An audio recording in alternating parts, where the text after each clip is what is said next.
Kita kali ini mau melakukan percobaan tentang GGL Imbas yang akan dilakukan oleh anak-anak kami, anak-anak kita, siswa-siswi SMA Negeri 1 Kepanjen. Nah, sebelum membahas tentang percobaan GGL Imbas ini, prasyarat awalnya kalian harus paham tentang flux. Flux itu apa? Flux waktu di pembahasan listrik, kalian sudah mempelajari tentang flux listrik juga. Flux listrik apa? Flux listrik adalah jumlah garis medan listrik yang menembus permukaan bidang secara tegak lurus. Kalau di kemagnetan, di GGL Imbas ini berarti kalian juga harus pelajari tentang flux magnet. Flux magnet adalah jumlah garis gaya, jumlah garis medan magnet yang menembus permukaan bidang secara tegak lurus. Ini contohnya adalah magnet Batam. Ini adalah kutub utara, not, ini adalah kutub selatan. Arah medan magnet kemarin kita sepakati dari utara menuju ke selatan.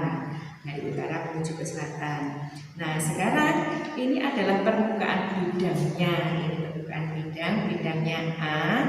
Kalau posisinya begini, berarti garis medan magnetnya ini ada garis medan magnet. Garis medan magnetnya arahnya ke sini. Berarti garis medan magnet menembus permukaan bidang secara tegak lurus. Oke.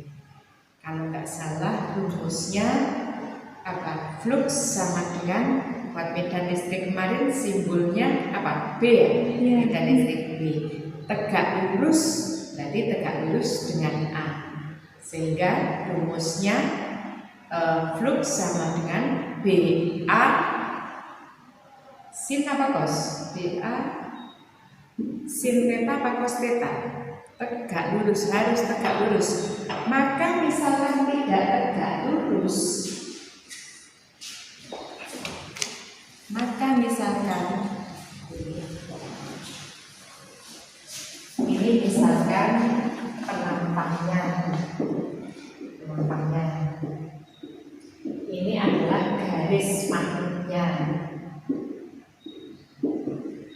berarti flux sama dengan, karena sudah disepakati D ya terbanding lurus dengan B, makin banyak medannya menembus permukaan bidang, maka fluxnya akan besar. Terus berbanding lurus, berarti flux berbanding lurus dengan penampaknya B akan besar.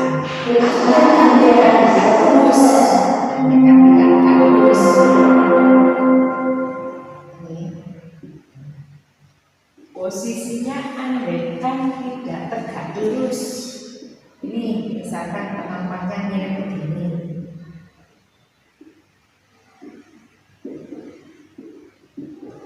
berarti posisinya harus permintaan awal mintanya tegak lurus, berarti proyeksikan ke sini.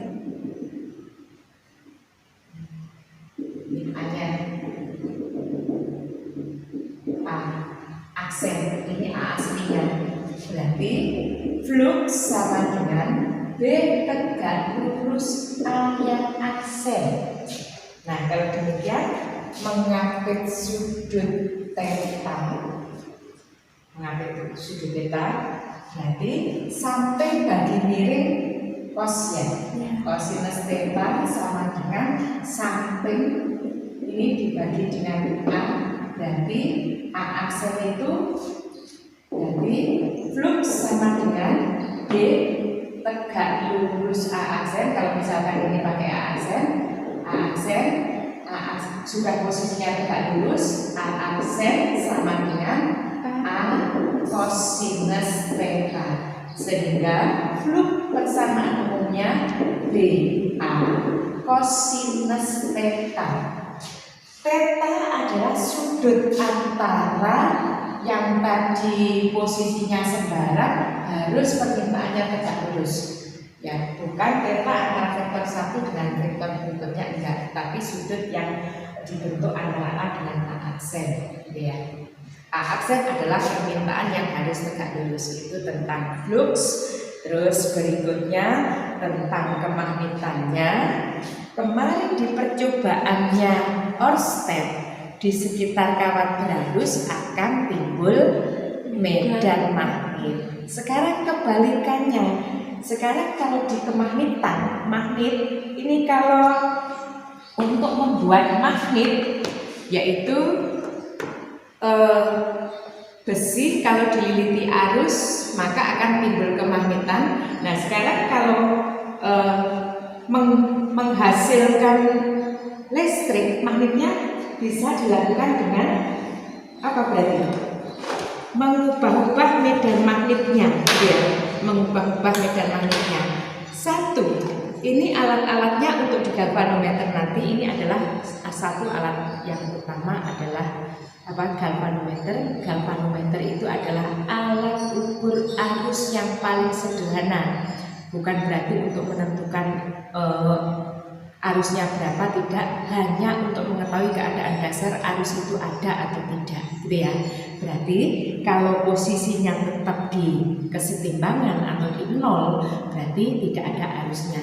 Tetapi kalau nyimpang ke kiri ada arusnya, nyimpang ke kanan ada arusnya.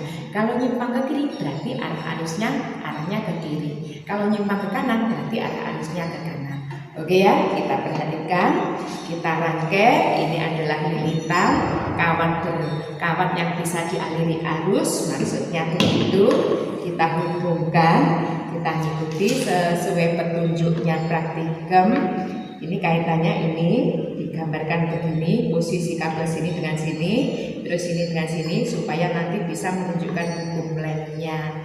Gitu. Kalau sudah kita perhatikan, kalau posisi kemagnetannya diam, ini magnetnya, ini penampangnya, ini magnet, berarti medan magnet dari utara menuju ke selatan, gitu. Kalau posisi diam, tidak ada simpangan pada galvanometer, berarti tidak ada arusnya. Tetapi kalau kita coba ubah-ubah, oh ini lilitannya 3600 sudah bisa. Ini ya, ini. Ternyata galvanometernya nyimpang, berarti timbul arus kan? Ya. Timbul gaya gerak induksi. Nah, percobaan kali ini kalian akan membuktikan bahwa tanpa ada sumber tegangannya ternyata arus itu bisa dibikin. Langkah ke belakangnya kalian juga bisa merancang, oh saya bisa membuat energi buatan gitu, energi listrik buatan yang bisa saya gunakan untuk kepentingan di sekitar saya besok atau kelak gitu ya. Ya, untuk berikutnya bisa dilanjutkan siswa-siswi kami yang mau melakukan percobaan. Silakan. Ya, bisa dilanjut. Assalamualaikum warahmatullahi wabarakatuh. Kami akan melakukan praktikum GGL IBAS. Untuk tujuannya yaitu yang pertama mengetahui pengaruh kutub magnet terhadap arah arus. Yang kedua mengetahui pengaruh besar perubahan medan magnet terhadap besar GGL. Ketiga mengetahui pengaruh jumlah lilitan terhadap GGL yang ditimbulkan. Keempat mengetahui pengaruh kecepatan perubahan medan magnet terhadap timbulnya GGL. Untuk alat dan bahannya sebagai berikut.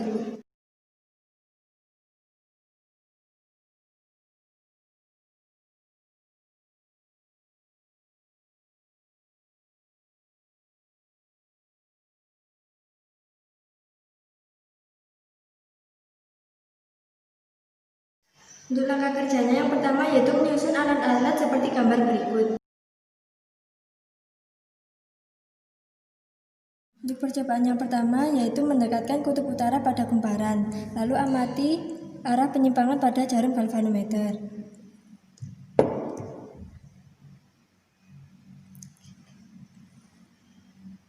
Nah, selanjutnya yaitu jika kutub utaranya keluar kumparan. Dapat diamati arah jika kutub utara keluar kumparan. Selanjutnya yaitu jika kutub selatan yang masuk ke kumparan. Dapat diamati juga arah jarum pada galvanometer. Selanjutnya jika kutub selatan keluar kumparan, dapat diamati arahnya. Pada percobaan kedua seperti percobaan di atas, hanya yang berbeda jumlah lilitan. Yang pertama jumlah lilitan 300.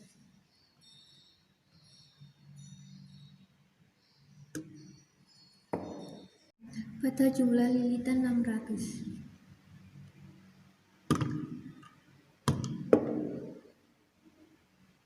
Pada jumlah lilitan 1200.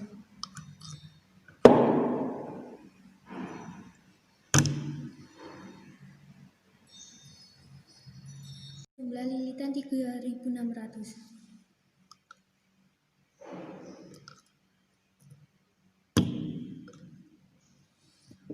Pada jumlah lilitan 12.000.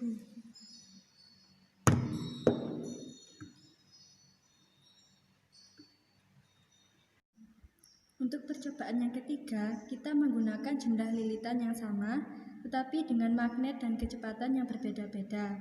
Untuk yang pertama, kita menggunakan satu magnet dan kecepatan biasa. Untuk besar simpangan jarum bisa diamati. Untuk yang kedua, kita menggunakan dua magnet dengan kecepatan biasa. Untuk besar simpangan jarum bisa diamati.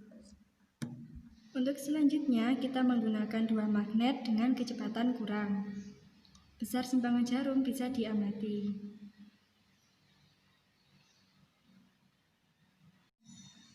Selanjutnya, kita menggunakan inti besi lunak, satu magnet, dan kecepatan biasa. Untuk besar simpangannya bisa diamati.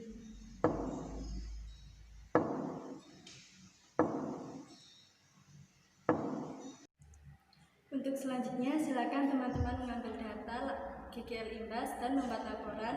Sampai di sini, wassalamualaikum warahmatullahi wabarakatuh.